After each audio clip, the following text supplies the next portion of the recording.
Kemudian juga ketika orang itu istilahnya dia gagal untuk move on, maka dia akan terbiasa untuk menyalahkan dirinya, Oh, ya kan? oke. Artinya apa? Kalau orang sudah, maaf ya, sudah kemudian menganggap dirinya serba salah, ya, tidak ada lagi yang disyukuri pada dirinya, maka ini akan menjadikan orang tergoda untuk berbuat yang negatif Negatif. kan, Oh ya iya, iya, negatif, oke. termasuk jalan pintas dan sebagainya. Lakukan sesuatu yang sederhana ya. Makanya pada saat kita ketika berpikir langsung negatif ya, maka udah just do it, lakukan sesuatu yang ringan yang itu kemudian membuat kita punya aktivitas. Karena sekali lagi diri kita ini jangan dibiarkan diam.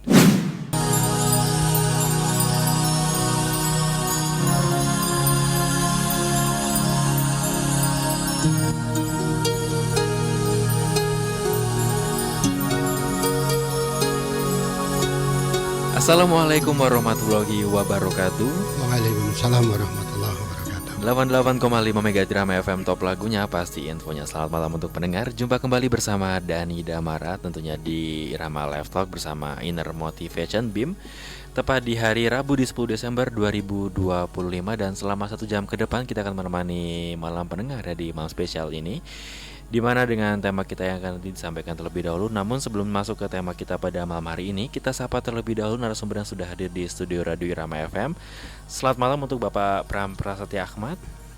Selamat malam Mas Dani. Assalamualaikum warahmatullahi wabarakatuh. Waalaikumsalam warahmatullahi wabarakatuh. Pak Pram, mungkin sebelum masuk ke tema kita, monggo ada yang ingin disampaikan untuk para pendengar kita. Baik Mas Dani, para pendengar kami yang berbahagia, alhamdulillah hari ini kita bisa bertemu lagi. Semoga para pendengar dalam kondisi yang tetap sehat dan semangat.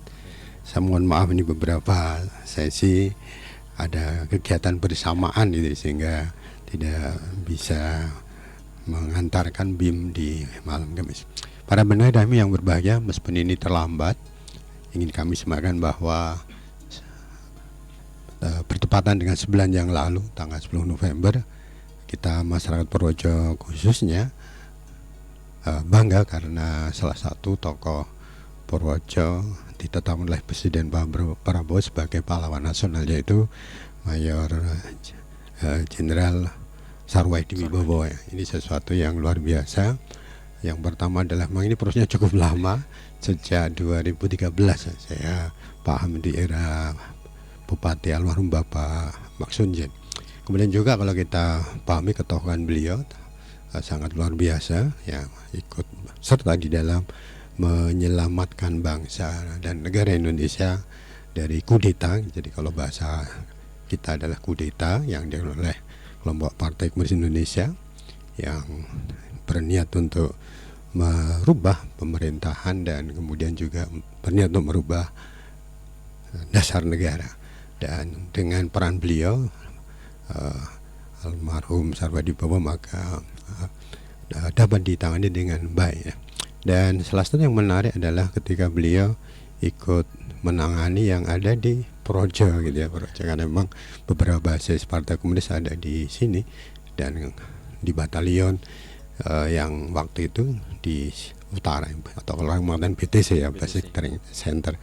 Namun dengan kemampuan lobby beliau maka terhindar perang yang pertempuran yang istilahnya yang besar ya, hanya sporadis ya. Saya bilang sporadis karena di saat itu saya masih kecil dan sangat ingat ketika tiap malam di bulan-bulan Oktober 1965 kalau tidur itu harus di bawah kolong. Oh gitu. Kolong kasur, kalau tempat tidur nggak boleh di atas dan harus dengan posisi lampu semua dimatikan ya. Karena waktu itu ya ditakutkan ada peluru nyasar, karena kebetulan tempat tinggal kami di dekat BTC yang memang dalam posisi dikepung. Dan yang menarik juga adalah saat itu bahwa waktu itu masih Kolonel Sarwoedi mengkoordinasikan upaya-upaya untuk penanganan GT kalau sebagai itu tidak di pendopo kabupaten karena itu adalah dalam jangka tembak mitra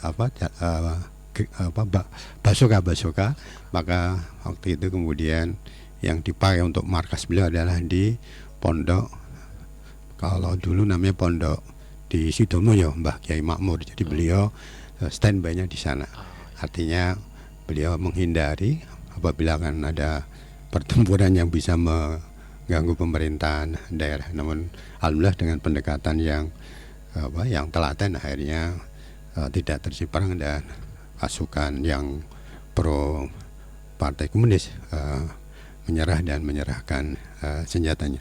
Dan tentu saja ini menjadi menambah ya jumlah pahlawan nasional Projo yang sekarang menjadi 5 yang mulai dari beliau W.R. Supratman, Urip Sumoharjo, Jenderal Ahmad Yani, Kasman Singhadimejo, dan yang sekarang Sarwoedi Bowo. Dan ini yang istimewa karena di antara 4 pahlawan nasional ini yang makamnya di Purworejo ya Sarwoedi Bowo. Ya, W.R. Supratman makamnya di mana di Surabaya ya, kemudian Urip Sumoharjo di Semaki di Jogja, kemudian Ahmad Yani ya, di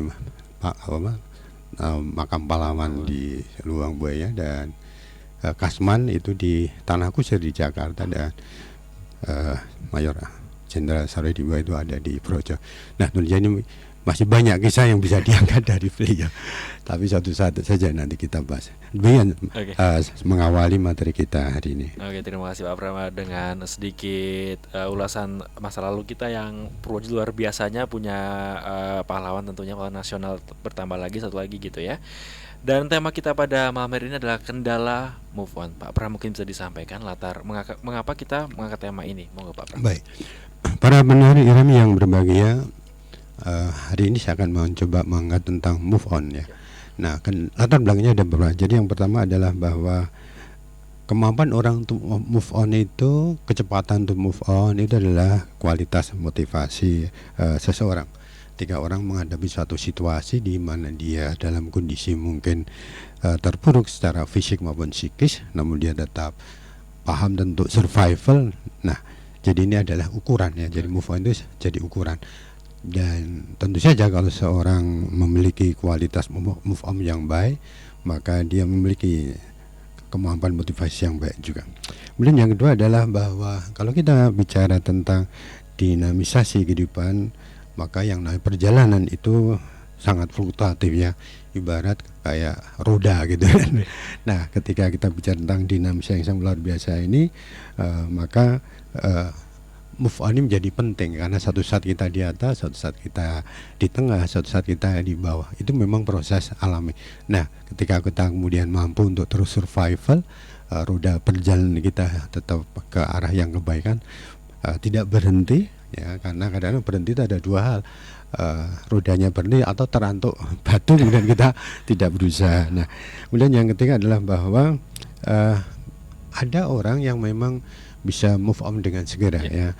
Ada orang yang bahkan tidak bisa move on, atau juga ada orang yang jadi terlambat untuk move on. Dan ini tentu saja menjadi hal yang menarik, karena pasti kita akan memposisikan bukan pada mereka yang terlambat atau bahkan tidak bisa segera move on. Jadi karena setiap masing-masing diri kita pasti punya yang namanya target-target kehidupan ya. Ada cita-cita, ada rencana makro, rencana besar, rencana banyak. Nah, di dalam tahapan itu pasti ada yang namanya perjalanan yang kita harus kemudian tetap survival, dan itulah yang kemudian menjadikan kita perlu untuk move on. Jadi move on itu menjadi satu skill ya, satu keterampilan yang memang harus diasah. Oleh karenanya kalau kita bisa memahami lebih jauh tentang move on, semoga skill ini menjadi skill yang bisa sangat membantu, karena ini nanti berkaitan juga dengan motivasi, berkaitan dengan pembentukan karakter, jati diri, dan juga menjadi hal yang utama pada saat kita bicara tentang keteladanan. Demikian Mas. Oke. Nah, untuk pendengar yang mau bertanya-tanya terkait dengan tema kita pada malam hari ini, ada kendala move on, ini bisa di WhatsApp kita atau SMS-nya di 081392696815. Nah, jadi move on ini merupakan tolak ukur gitu ya Pak ya? Iya, tolak ukur. Nah, untuk pengertian move on sendiri Pak Pram, monggo Pak Pram. Baik. Memang kalau kita menggunakan kosakata ya, dengan memang bahasa Inggris. Move itu bergerak, Bergerak. on itu adalah memulai gitu kan, Iya. bergerak untuk mulai. Sehingga kalau kita menggunakan arti sederhana, maka move on itu artinya adalah kemampuan seseorang untuk kemudian melepaskan atau istilahnya mau berdamai dengan dirinya terkait dengan apa yang pernah atau telah terjadi, dan untuk memulai dengan yang lebih baik itu. Atau kemudian juga dia mengatakan bahwa move on itu artinya adalah kemampuan seorang untuk segera memulai kehidupan atau program atau rencana atau sudah dengan jauh lebih baik dari sebelumnya. Jadi ada juga yang kemudian saudara mengatakan bahwa move on itu adalah kemampuan orang untuk segera bangkit ya, bangkit dari keterpurukan, dari kesedihan, dari kecewaan, dari derita, ataupun dari kondisi negatif yang istilahnya membuat seseorang jadi istilahnya harus mengeluarkan effort, mengeluarkan banyak usaha untuk segera kemudian dia bisa istilahnya memiliki daya tahan hidup. Itu pengertian sederhananya gitu Mas.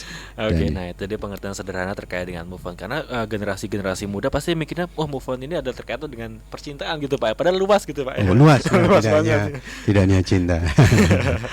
Nah untuk indikasi move on sendiri apa Pak Pram? Monggo Pak. Baik, para pendengar Irami yang berbahagia, jadi memang move on itu artinya luas. Jadi tidak hanya terkait dengan percintaan, cita-cita dan sebagainya, namun sangat luas karena terkait dengan perjalanan kehidupan. Ya.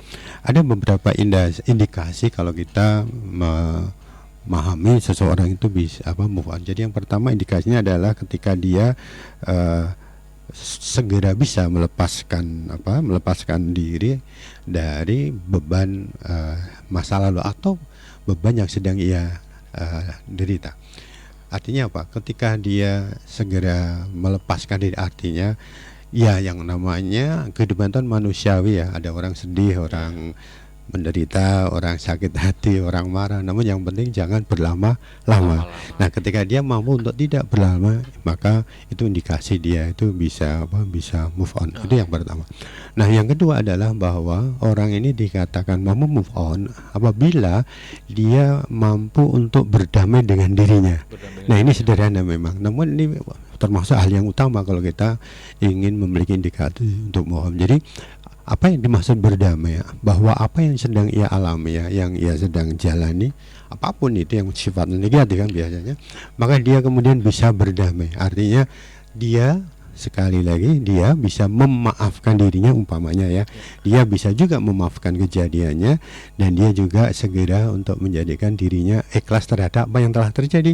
Nah, biasanya kita juga setelah kita ikhlas menerimanya, kita juga memahami dengan apa yang telah terjadi, maka kita pasrahkan kembali pada sang pencipta. Ini juga bentuk indikasi. Nah, ketika orang kemudian ketika dia dalam keterpurukan kok kemudian istilahnya keikhlasnya sangat lambat atau bahkan lebih jauh dari Tuhan, dari Allah SWT untuk yang muslim, maka dia akan semakin lambat pula ya. Maka beberapa indikasi ketika orang inskramo adalah semakin dekat pada sang pencipta, dan kemudian juga dia bisa segera ikhlas dengan apa yang terjadi, dan kemudian dia mampu berdamai dan memasrahkan semuanya kembali kepada pada sang pencipta. Itu yang kedua. Nah, indikasi yang ketiga adalah seseorang ini bisa segera move on apabila dia mampu membangun kembali keyakinan yang lebih kuat terhadap harapan. Jadi kadang-kadang move on orang terpuruk itu karena katakanlah ada realita yang tidak sesuai harapan gitu kan. Ada cita-cita atau target yang mungkin tidak sama, atau ada target yang kemudian jauh lebih kecil atau tidak sesuai target. Nah, harapannya jadi dalam tanda petik ketika itu terjadi maka itu jadi punah. Nah, kita perlu apabila kita ingin segera mohon, maka kita harus pastikan kita harus membangun kembali keyakinan pada target atau harapannya. Makanya ada semacam semboyan di dalam bahasa Inggris, trust your hope not your feet ya, artinya yakinlah pada harapan dan bukan pada ketakutan atau pada kecemasan. Nah, ini memang metodenya memang afirmasi ya. Jadi orang-orang yang segera move on itu biasanya dia sudah punya skill ya untuk kemudian dia mampu tadi selain dia berdamai dengan dirinya, dia kemudian bisa juga membangun harapan apa yang lebih baik untuk yang akan datang. Nah, membangun keyakinan pada harapan ini adalah salah satu indikasi kalau dia segera move on. Nah, kemudian juga orang yang bisa segera move apabila dia itu bisa merubah luka ya, luka yang pernah dia alami apapun itu kan, kesedihan, sakit hati dan sebagainya, itu menjadi rencana baru atau percaya diri yang baru ya kan gitu. Kadang-kadang ada orang yang katakanlah dia mengalami kesedihan umpamanya, sakit hati terhadap apa yang telah lewat. Namun kalau kemudian ditilik bahwa dia bisa bertahan sampai hari ini, mampu melewati itu kan. Nah, itu kemudian dijadikan bahwa luka itu menjadi keyakinan atau percaya diri baru ya. Aku telah melewatinya, aku telah bisa menjadikan itu saya lalui dan saya akan menatap ke depan. Jadi sekali lagi memang skill move on ini juga terkait dengan kemampuan orang untuk menyembuhkan dirinya sendiri ya, dirinya sendiri. Oleh karenanya salah satu indikasi dari move on itu adalah kemampuan orang untuk kemudian dia bisa memahami ya secara lebih mendalam hikmah yang ia telah alami, dan itu menjadikan dia menyadarkan diri bahwa ada yang lebih baik yang akan datang. Itu ini salah satu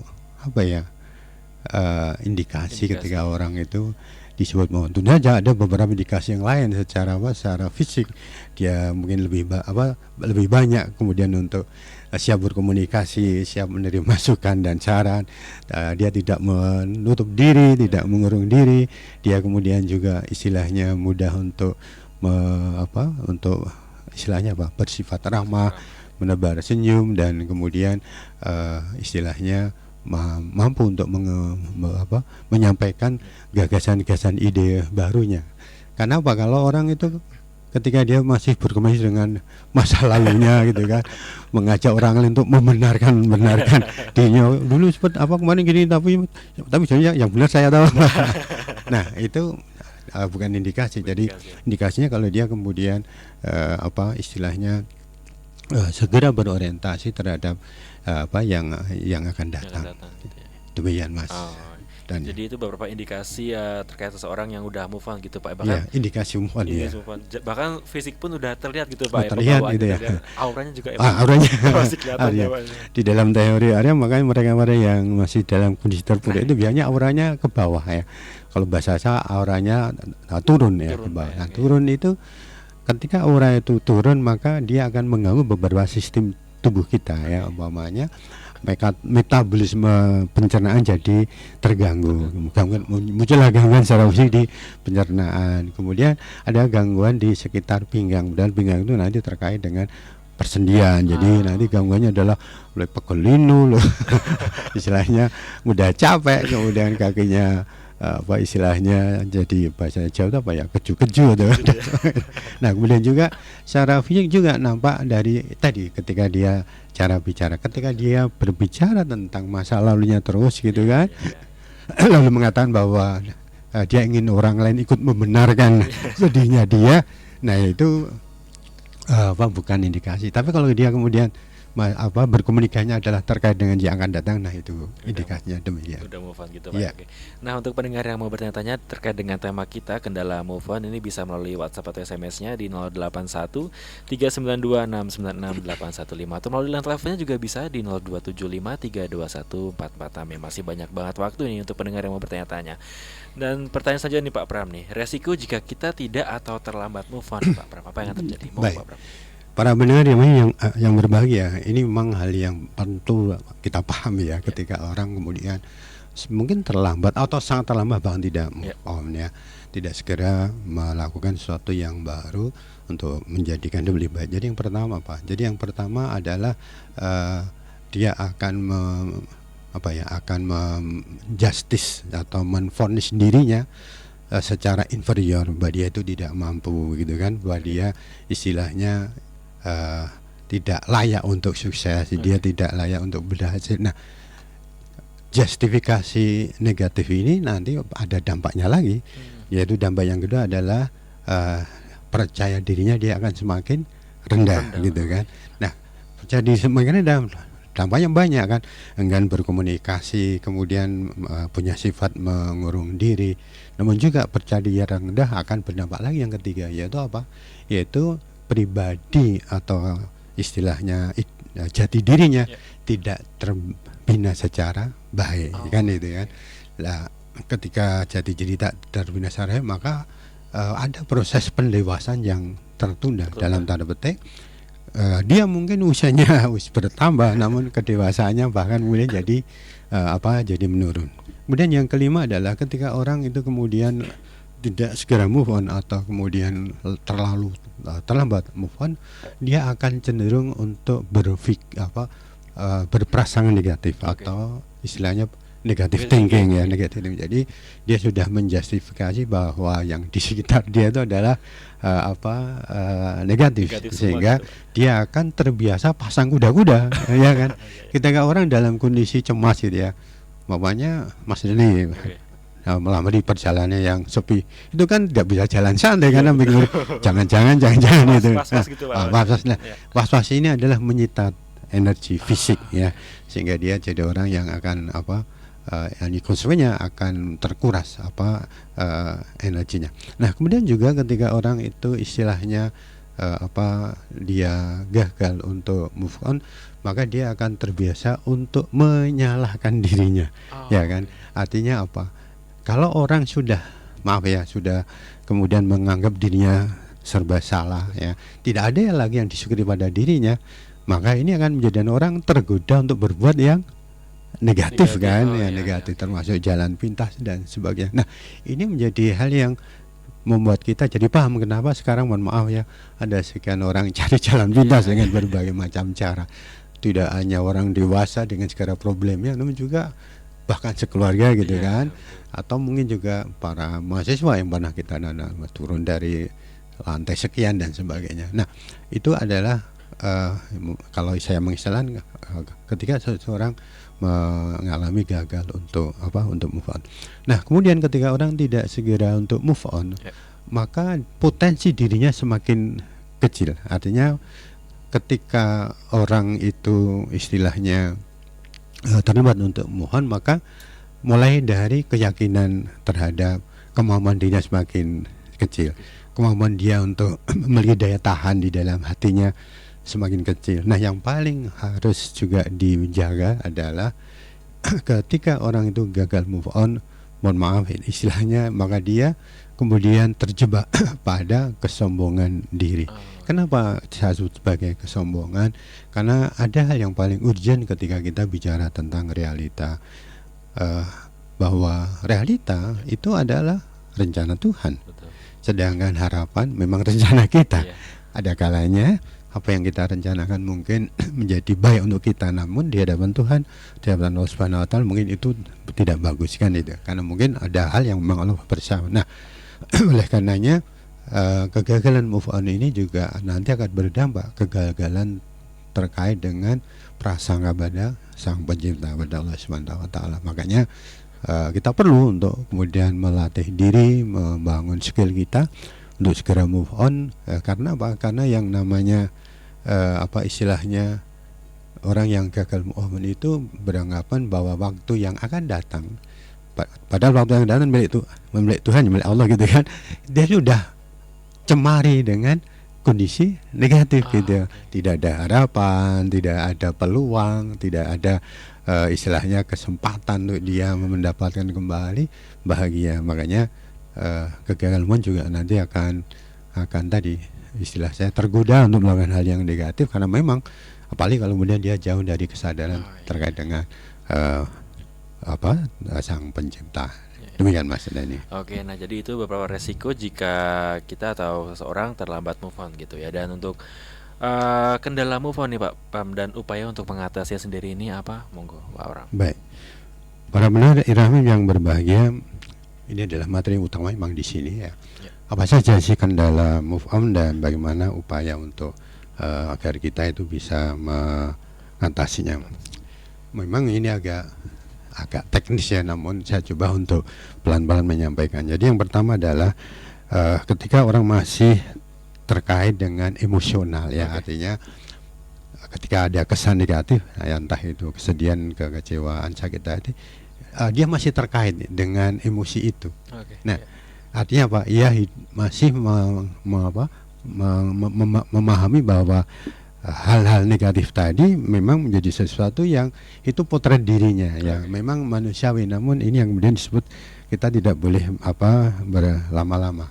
Nah, jadi kendala keterkaitan emosi ini menjadi hal yang harus kita atasi. Nah, kalau orang itu kemudian masih terkendala emosi, masih dengan emosi ya, rasa sedih yang berlama, jangan berlama, maka mau tidak mau dia akan menjadikan masa lalunya itu menjadi mendominasi dirinya kan gitu ya. Harusnya begini kan itu dulu begini bisa dan sebagainya. Nah, ini yang kemudian istilahnya dia tidak meletakkan pada hidup yang akan datang ya kan, dia fokus pada masa lalu. Nah, bagaimana upayanya terkait dengan kendala yang ini? Maka upayanya adalah dia harus membangun kembali tentang kesadaran jati diri. Jadi yang namanya karakter, yang namanya jati diri, yang namanya kepribadian itu memang ditempa ya, ditempa dengan sedih, ditempa dengan kesulitan, ditempa dengan berbagai macam tantangan. Artinya pahami bahwa yang namanya kepribadian juga memang harus ditempa. Nah, ditempanya dengan banyak hal tadi ya, ditempa dengan banyak, itu yang harus dibangun. Nah, kemudian yang berikutnya lagi upaya yang harus dilakukan adalah ya, ini mungkin nanti banyak yang semata terkait dengan ini, yaitu apa? Harus kembali membangun big missionnya ya. Big mission itu adalah misi hidup ya. Jadi misi hidup kita itu kita cek lagi. Saya menggunakan istilah begini, kalau orang memiliki misi hidup, tujuan hidup itu sifatnya istilahnya makro ya, bukan hanya egois ya, maka dia akan punya tahan yang bagus. Contohnya begini, pokoknya Mas Dhani ingin 10 tahun yang akan datang ada kehidupan begini-begini gitu ya. Kalau itu hanya kepentingan Mas Dhani, keluarga, untuk diri, itu akan lebih rentan dibandingkan kalau Mas Dhani mengatakan bahwa 10 tahun yang akan datang saya bisa istilahnya seperti ini untuk keluarga saya, namun saya juga bisa seperti ini seperti itu untuk ayah bunda saya, untuk lingkungan saya. Nah, ini nanti akan menjadikan inner motivasinya jadi luas. Makanya yang disebut inner motivation diantara adalah kita memiliki big mission atau cita-cita yang besar, karena ini nanti akan membantu untuk orang istilahnya segera bangkit dari move on. Nah, kemudian yang kedua adalah ketika orang itu masih terkait dengan rasa emosi yang telah dialami, maka salah satu cara adalah kita harus menetralkan ya.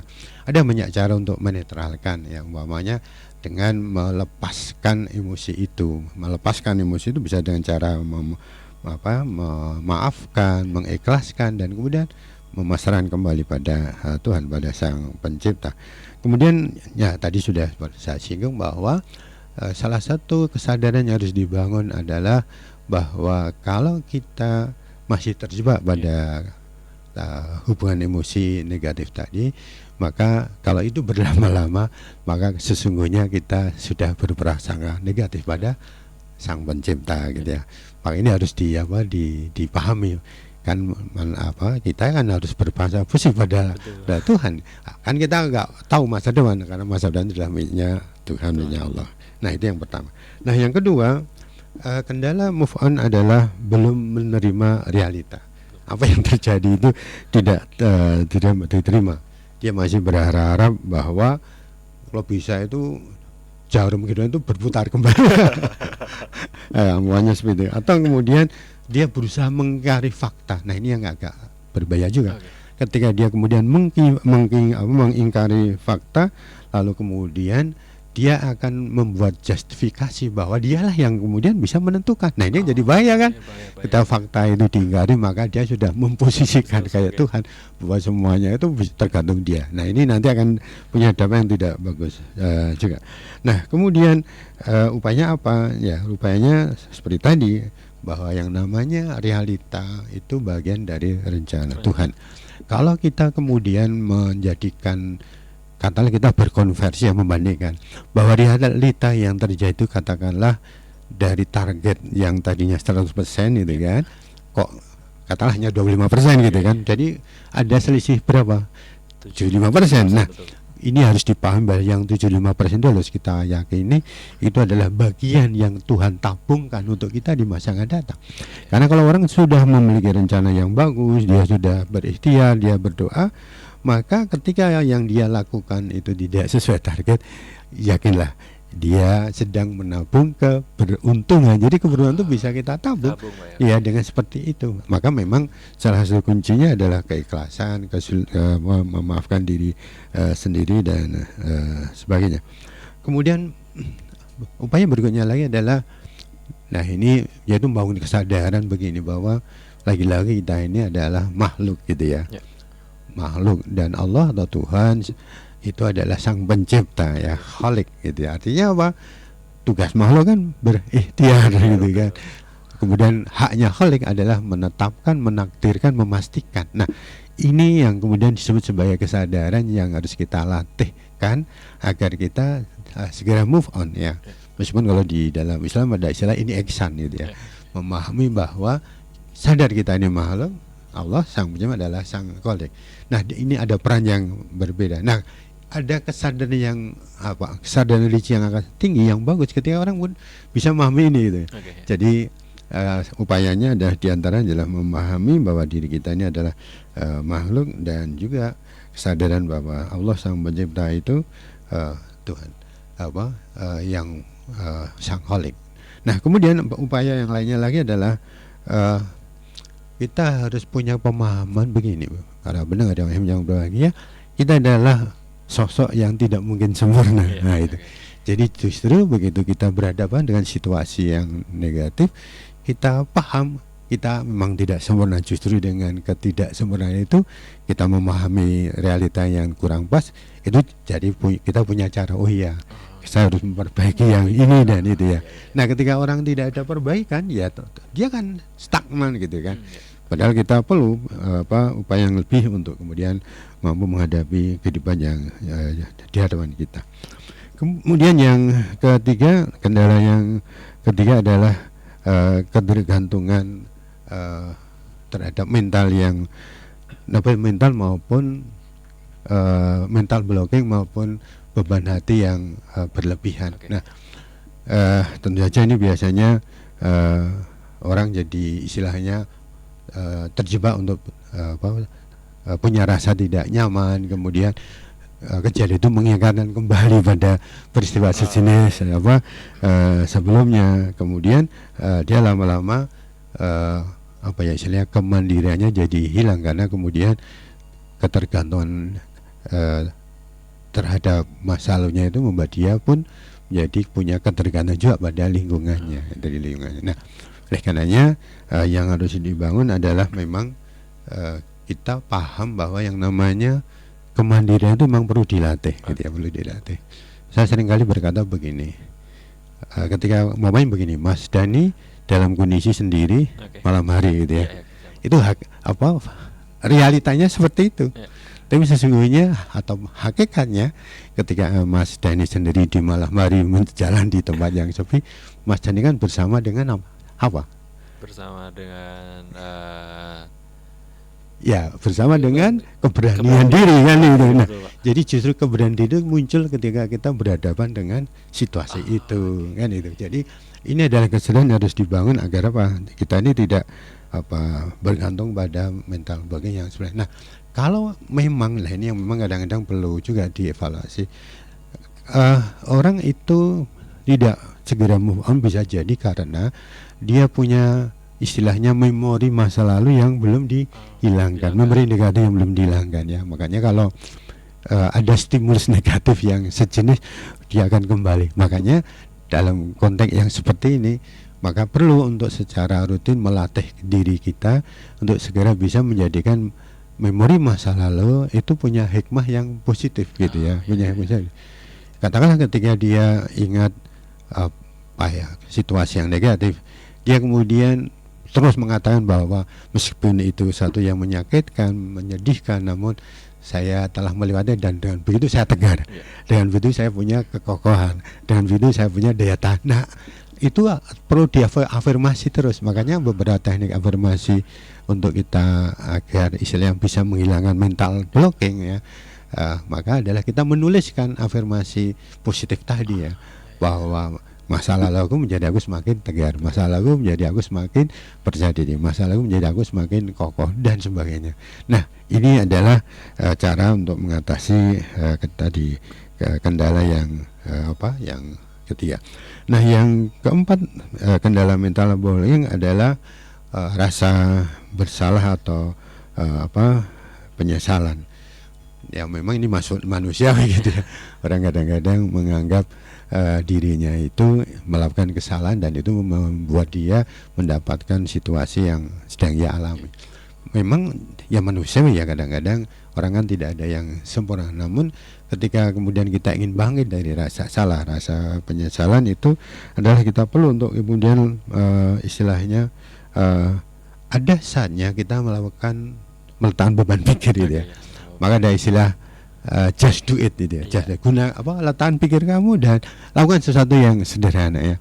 Makanya pada saat kita ketika berpikir langsung negatif ya, maka udah just do it, lakukan sesuatu yang ringan yang itu kemudian membuat kita punya aktivitas. Karena sekali lagi diri kita ini jangan dibiarkan diam, status quo, atau hanya merenung terhadap tadi rasa bersalah. Lakukan sesuatu. Nah, ketika kemudian fisik kita melakukan sesuatu yang ringan, membersihkan lingkungan di rumahnya atau melakukan sesuatu yang sederhana, maka itu menjadi sesuatu yang istilahnya nanti akan melatih dirinya untuk menemukan kreativitas dan inovasi ya. Sekali lagi saya sudah mencoba untuk sedikit survei. Jadi kalau orang kemudian dalam kondisi tadi punya rasa bersalah, penyesalan yang berlebihan, maka hindari menggunakan gadget. Itu akan tambah parah gitu. Lakukan just do it, sesuatu yang dikerjakan dengan fisik ya. Jadi karena sistem otak kita ini ya unik kan, dan itu bisa dengan mudah kita pelajari. Ketika kita menggunakan gadget dengan aspek radiasi, dengan aspek istilahnya informasinya belum tentu benar, itu tambah beban ya, Ketika tambah beban, maka semakin banyak hubungan antar sel di otak yang semakin putus gitu ya. Namun ketika dia kemudian melakukan kegiatan yang sederhana ya, membantu yang di rumah, istilahnya berkomunikasi sederhana dengan lingkungan, maka dia akan mendapatkan rasa nyaman ya. Jadi gelombang otaknya menuju ke alfa, dan itu kelenjar endorfinnya akan tumbuh.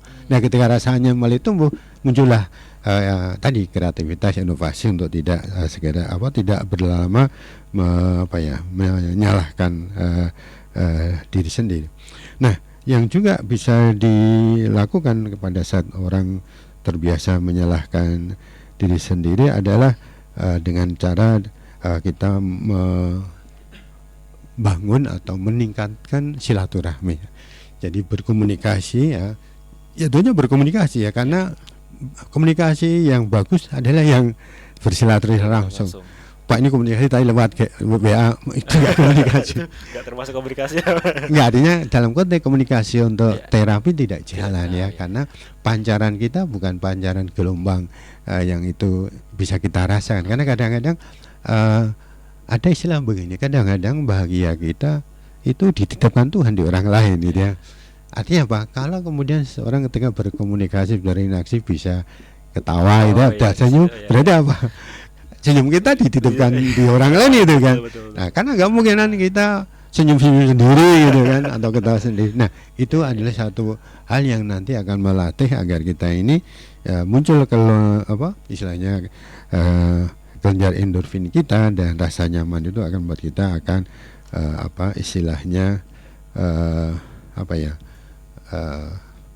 punya inovasi, punya alternatif yang bisa muncul. Nah, kemudian kendala yang berikutnya lagi, kalau tadi mental blocking, beban pikiran, trauma. Jadi orang-orang yang punya trauma di masa lalu ini biasanya jadi kendala untuk segera move on.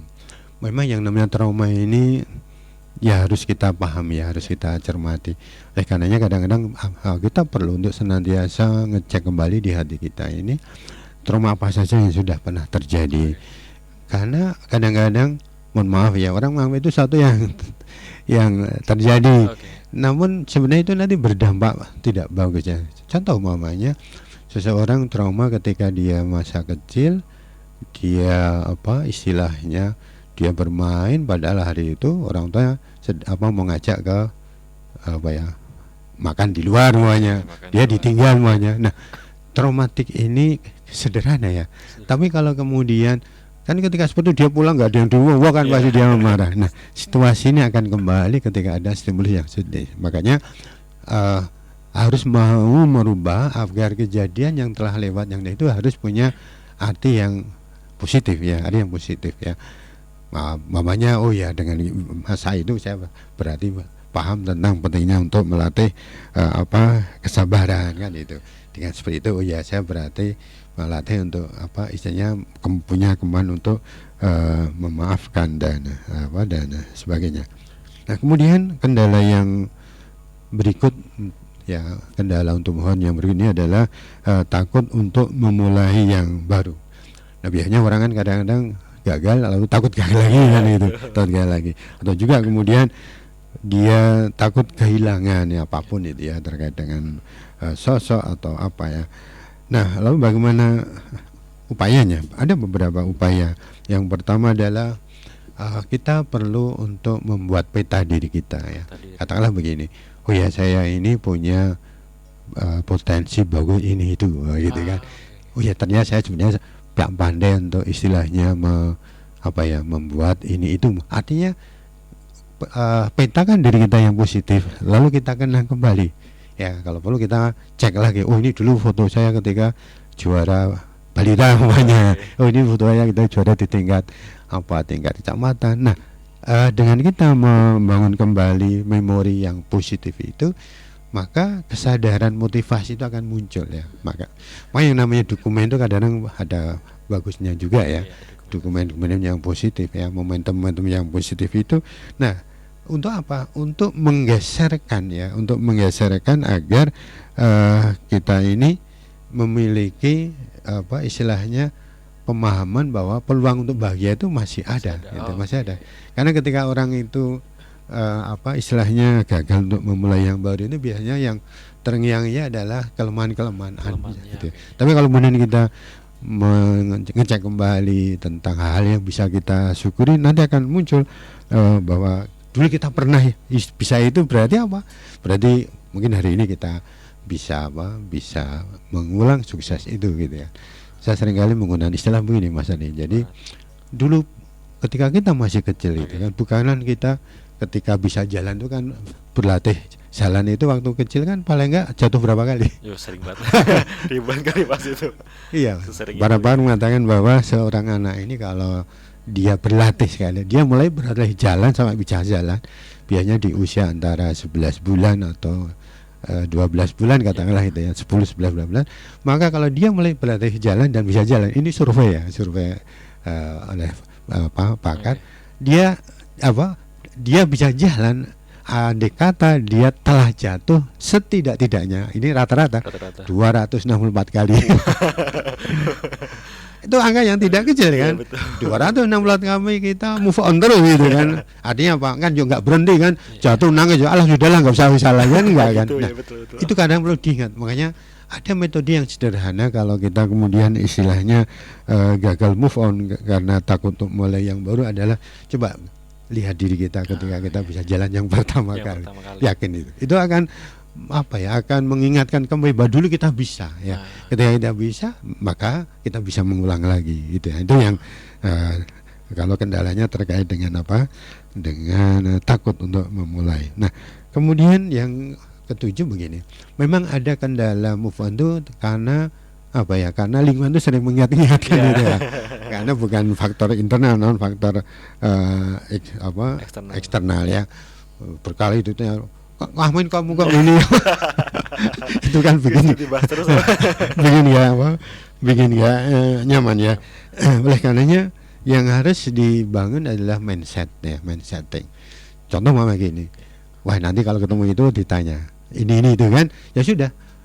sebelum kita ketemu orang itu kita berdoa bahwa nanti yang akan kita ceritakan adalah ini kan itu.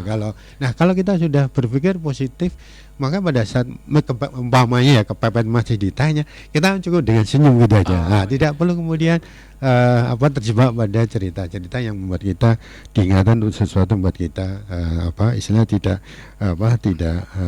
tidak move kan.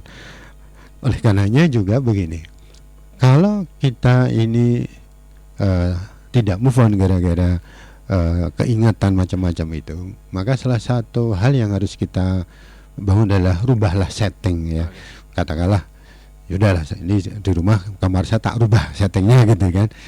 Tadinya kepalanya bujur ke selatan, ganti bujur ke arah timur umpamanya gitu. Nah, ini contoh umpamanya ya, merubah setting kamar tidur, kamar depan. Ini adalah upaya untuk agar kita memahami bahwa lingkungan itu akan berubah, gitu akan berubah. Karena apa? Kadang-kadang ya tadi, kadang-kadang ada kendala tidak dalam diri kita, namun di luar diri kita. Kemudian yang kedelapan adalah bahwa orang itu gagal move on apabila dia tidak segera memiliki tujuan atau target yang baru ya. Jadi dia kehilangan target. Makanya yang terjadi adalah bahwa dia jadi tidak bisa fokus di dalam perjuangan hidupnya. Nah, kemudian kadang-kadang merasa ada banyak kekosongan karena ada kehilangan itu. Nah, apa upaya yang harus dikembangkan adalah diantaranya adalah istilahnya tadi, kita perlu untuk mengevaluasi big mission kita ya, big mission kita. Jadi misi besar kehidupan kita itu harus kita cek lagi ya. Apakah misi hidup kita itu hanya untuk diri sendiri, ataukah untuk hanya keluarga kita, ataukah bisa luas lagi ya untuk saudara, sanak saudara, apalagi orang tua, dan juga lingkungan yang lebih luas. Nah, tentu saja agar kita bisa segera move on ya, pastikan kita ini memiliki big mission yang yang luas. Kemudian juga yang harus kita bangun agar kita segera move on dari istilahnya belum ada tujuan yang baru, yaitu adalah dengan cara kita selain mengembangkan big mission kita itu, kita perlu kemudian untuk memahamkan bahwa di dalam kehidupan kita perlu mengembangkan kualitas kita. Ada 4 aspek yang seringkali saya kaitkan dengan kualitas jiwa, yaitu kemampuan orang untuk bisa ikhlas, kemampuan orang untuk bisa sabar, kemampuan orang untuk bisa bermakna, dan kemampuan orang untuk bisa memaafkan. Nah, 4 kualitas ini akan mengantarkan jiwa kita. Nah, pada saat kita istilahnya kesulitan untuk kemudian tidak ada misi baru, maka coba cek. Boleh jadi kita harus segera melakukan 4 aspek itu terhadap target yang lama, lalu kemudian kita memulai yang lebih positif untuk yang akan datang. Nah, tentu saja ya kita perlu untuk bangun percaya diri. Ya, tentu saja yang namanya mensyukuri menjadi sesuatu yang bisa kita lakukan. Nah, kemudian yang ke-9, kendala move on itu adalah terkait dengan ketika seseorang ini merasa harga dirinya atau egonya itu istilahnya tersakiti gitu ya, tersakiti. Nah, ini termasuk kendala yang kadang-kadang sangat jamak ya, hingga pada orang yang lambat untuk move on. Maka di tahap-tahap orang yang seperti ini, maka ada beberapa saran. Jadi saran yang pertama adalah kita sadar kemampuan berpikir kita akan langsung cenderung negatif ya, makanya kita berhenti berpikir, lalu kemudian kita lakukan tadi semacam just do it ya, udah kita istirahatkan pikiran kita. Nah, kemudian kita perlu mengembangkan interaksi yang positif ya, berkomunikasi. Sudahlah, mungkin yang paling bagus adalah kita berkomunikasi atau bersilaturahmi dengan sanak saudara kita yang mungkin selama jarang kita tengok. Itu sangat penting. Jadi ada hal yang unik ketika orang itu kemudian bertemu dengan keluarga yang selama ini mungkin tidak ketemu gitu kan. Nah, apa yang muncul? Pasti yang muncul adalah kenangan-kenangan yang unik masa lalu gitu kan. Nah, ini kemudian disadarkan kembali bahwa masih ada rasa baik di dalam dirinya gitu kan. gitu ya. Ketika dia jadi kan otomatis kita orang berkomunikasi kan mesti muncullah senyum, Iya, muncul pasti. sifat ramah. Nah, itu akan membantu dia untuk kembali mendapatkan istilahnya rasa nyaman, yang dengan rasa nyaman itu maka dia kemudian istilahnya mampu untuk sadar bahwa dirinya yang tadi yang sakit karena egoisnya tersakiti, harga yang terinjak, jadi bisa ke sana. Nah, ada beberapa hal yang kemudian harus dipahami untuk kendala yang ini ya. Jadi kadang-kadang yang namanya harga diri atau ego ini muncul ketika orang meletakkan harga dirinya di orang lain. Ya. Jadi contoh bawahnya Mas Dani mamanya satu saat pindah rumah ya, lalu ada orang ngasih bingkisan, macam-macam bingkisannya gitu kan, macam-macam benda, macam-macam peralatan rumah tangga mamanya. Tapi suatu saat di antara bingkisan itu ketika dibuka isinya tai kambing mamanya. Lalu apa yang muncul gitu kan? Harga dia tersakiti kan, wah ini penghinaan itu ya. Ya, itu ada di mana?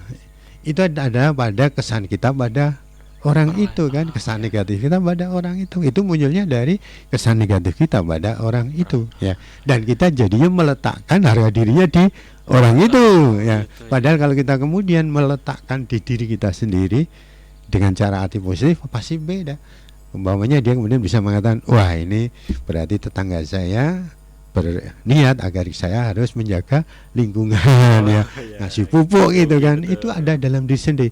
Jadi kalau orang kemudian meletakkan bagiannya hari di orang lain, dampaknya dia akan cenderung untuk berharap orang itu mestinya begini kan.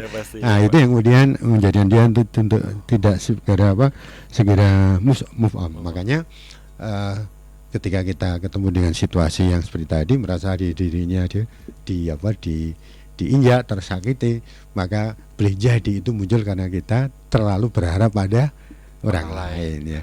Jadi kembalikan pada diri sendiri dengan cara mengartikan gitu ya. Memang kita jadi nggak peduli nanti yang maksudnya tentang apa, tapi begitu kita mengatakan positif kan, jadi tetap jernih gitu ya, tetap jernih. Nah itu beberapa kendala yang membuat orang tidak serem, dan sekaligus tadi upaya-upayanya. Demikian Mas Dani. Oke, terima kasih Pak Pram, dan mungkin sekalian kalimat penutup Pak Pram untuk tanda-tanda belum move on sekalian sama closing statementnya, monggo Pak Pram. Baik, memang ada beberapa tanda-tanda ketika orang itu belum nampak move on-nya. Jadi yang pertama adalah dia masih sering untuk menjadikan status dirinya negatif di informasi tentang dirinya ya. Pasang status galau nah itu nanti jadi informasi negatif. Oleh karenanya hindari kita kemudian istilahnya melakukan hal yang seperti itu, dan kita harus fokus pada program dan rencana yang datang. Makanya salah satu ciri orang itu untuk segera mau adalah dia segera menyusun program baru. Kalau perlu ditulis, mulai bulan ini saya apa-apa makanya tulis setiap hari lah, itu jadi beda. Nah kemudian juga tanda-tanda orang belum adalah masih terbiasa untuk berinteraksi pada masa lalu ya. Bahkan tadi mengajak orang untuk istilahnya membenarkan kesalahan dirinya ya, hanya membuat kesalahan jadi berjamaah gitu. Nah ini harus dihindari. Maka justru yang dirubah adalah kita harus siap untuk menerima perubahan, siap untuk menerima saran dan masukan ya. Itu yang kedua. Kemudian yang ketiga adalah ciri orang belum move on adalah ketika dia istilahnya sulit untuk membuka hatinya. Artinya dia dia masih tadi terjebak pada hubungan emosi yang itu tidak mudah untuk dirubah. Makanya tadi kembangkan komunikasi biar nanti muncul masukan positif. Nah tentu saja masih banyak ya tanda-tanda yang lain, namun yang jelas dari beberapa upaya tadi moga-moga itu menjadi semacam pencerahan yang bisa menambah pada para pendengar untuk bagaimana melatih agar kita punya skill yang bisa membuat kita segera move on, karena memang salah satu ciri motivasi yang kuat adalah ketika seseorang bisa dengan segera move on itu ya. Mungkin itu yang bisa kami sampaikan. Mohon maaf apabila ada yang kurang berkenan. Moga-moga ada manfaatnya, dan saya akhiri wabillahi taufiq wal hidayah. Assalamualaikum warahmatullahi wabarakatuh. Waalaikumsalam warahmatullahi wabarakatuh. Sekali lagi terima kasih untuk Pak Pram atas tema kita pada malam hari ini, dan semoga berguna untuk pendengar kita dan juga untuk saya pribadi, Pak Pram. Oke, dan untuk pendengar jangan kemana-mana, karena setelah ini akan kembali hadir saya Dani Damara tentunya di Harmoni Keroncong. Pastikan untuk pendengar tetap nyatu bersama di Irama FM.